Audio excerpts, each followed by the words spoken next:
আসসালামু আলাইকুম everyone, আনাবিয়াস daily কুকিংয়ে আপনাদের সবাইকে স্বাগতম। প্রতিদিনের মতো আজকেও কিন্তু আমি একটু রেসিপি নিয়ে চলে আসলাম। তবে আজকে কিন্তু আমি শীতের পিঠা ভাপা পিঠা নিয়ে চলে আসলাম।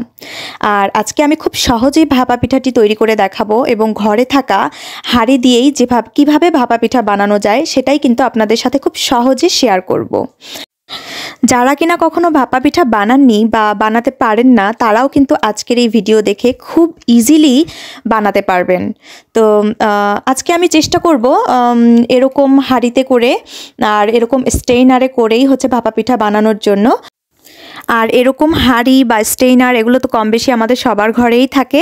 তো কথা না বাড়িয়ে চলুন আমরা ভাপা পিঠা বানানোর রেসিপিতে চলে যাই। আমি এখানে নারকেল নিয়ে নিয়েছি, নারকেলগুলোকে গ্রেট করে নিয়েছি।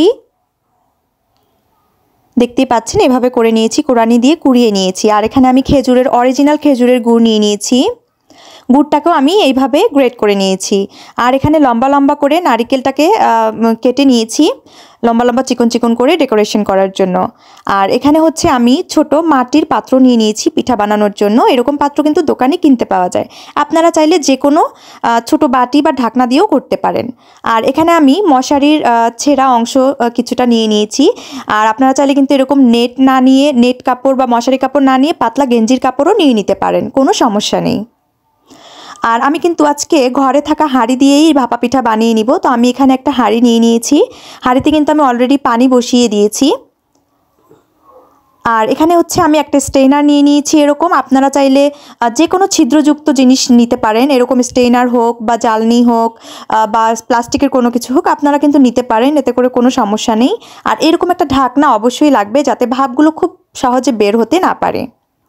আর চালের গুঁড়া তো অবশ্যই লাগবে। আমি কিন্তু এখানে ভিজা চালের গুঁড়া নিয়ে নিয়েছি।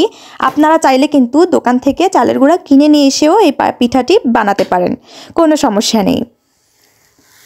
তো দেখতেই পাচ্ছেন আমি কিন্তু এখানে আমি যতটুকু পিঠা বানাবো ততটুকু পরিমাণে চালের গুঁড়া নিয়ে নিয়েছি। এখানে আসলে কোনো পরিমাপ নেই, আপনাদের মন মতো আপনারা নিতে পারেন। আপনারা যারা যতটুকু পিঠা বানাবেন ততটুকু পরিমাণে চালের গুঁড়া নিতে পারেন। আর প্রথমে আমি এখানে লবণ দিয়ে দিলাম, পানি দিয়ে দিব। পানিটা কিন্তু অবশ্যই অল্প অল্প করে মিশাতে হবে, একবারে কিন্তু পানিটা দিতে যাবেন না। তো আমি এখানে পানি দিয়ে আস্তে আস্তে করে ভাপা পিঠার জন্য চালের গুঁড়াটাকে রেডি করে নিচ্ছি। তো আপনারা আসলে কখন বুঝবেন যে চালের গুঁড়াটা রেডি হয়েছে কি না? আপনারা মাখার পরে চালের গুঁড়াটাকে মুঠ করে যখন দেখবেন যে চালের গুঁড়াগুলো গুড়গুড়িয়ে পড়ে যাচ্ছে বা ঝরঝরা হয়ে পড়ে যাচ্ছে, তখন বুঝবেন যে এর মধ্যে আরও কিছুটা পানি দিতে হবে। তো আমি আরও কিছুটা পানি দিয়ে কিন্তু চালের গুঁড়াটাকে তৈরি করে নিচ্ছি। তো এরপর আমি আবারও আপনাদেরকে হাতে মুঠ করে দেখাচ্ছি। এবার দেখুন চালের গুঁড়াগুলো কিন্তু গুড়গুড়িয়ে পড়ে যাচ্ছে না, একটু দলা দলা পাকিয়ে আছে। এ পর্যায়ে বুঝে যাবেন যে চালের গুঁড়াটা কিন্তু ভাপা পিঠার জন্য একদম রেডি।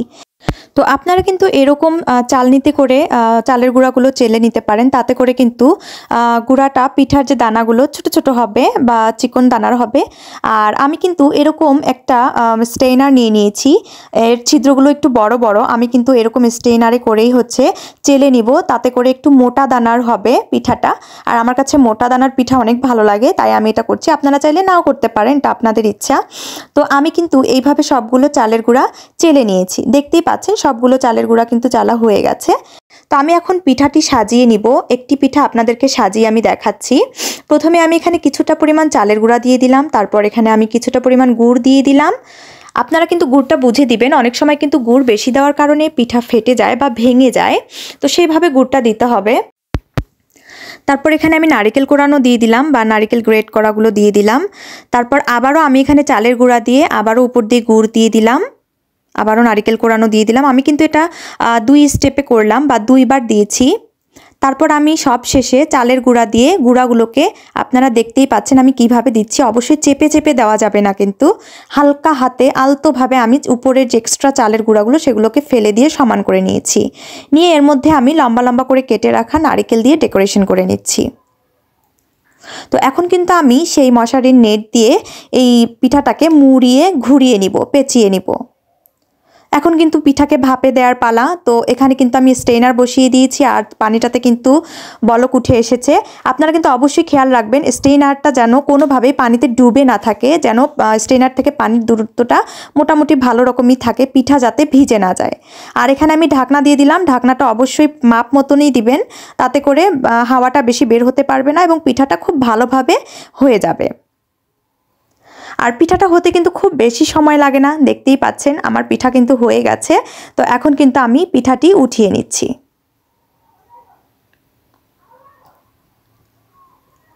তো এই তো ভিউয়ার্স, আমি কিন্তু একটি পিঠা উঠিয়ে নিয়েছি। এখন কিন্তু আমি আরেকটি পিঠা এখানে দিয়ে দিচ্ছি। তো এভাবে কিন্তু আপনারা খুব সহজে ঘরে থাকাই হাঁড়ি দিয়ে এবং স্ট্রেনার বা ঢাকনা দিয়ে কিন্তু খুব সহজেই বাড়িতেই এভাবে কোনো রকম কোনো ঝামেলা ছাড়া ভাপা পিঠা বানিয়ে নিতে পারবেন। তো ভিউয়ার্স, দেখতেই পাচ্ছেন ভাপা পিঠা বানানো কিন্তু শেষ। পিঠাগুলো দেখতে কিন্তু অনেকটাই লোভনীয় হয়েছে এবং আপনারা চাইলে কিন্তু খুব সহজেই এই স্টেপ বাই স্টেপ ফলো করে আপনারা কিন্তু পিঠাগুলো বানিয়ে নিতে পারেন, ভাপা পিঠা বানিয়ে নিতে পারেন এভাবে। তো আজকের আমার এই ভাপা পিঠার রেসিপি আপনাদের কার কাছে কেমন লাগলো অবশ্যই আমাকে কমেন্টসে জানাবেন। এবং আমার ভিডিওটি যদি আপনাদের কাছে ভালো লেগে থাকে তাহলে আমার ভিডিওটিতে অবশ্যই লাইক করে দিবেন। আর দেখতেই পাচ্ছেন আমি কিন্তু আপনাদেরকে একটি পিঠা ভেঙে দেখালাম। আর এই পিঠাগুলো কিন্তু অনেক সময় ধরে সফট থাকবে, সহজে শক্ত হয়ে যাবে না। তো ভিউয়ার্স, আজকের মতো কিন্তু এখানেই শেষ। তো সবাই অনেক ভালো থাকবেন, সুস্থ থাকবেন। আল্লাহ হাফেজ।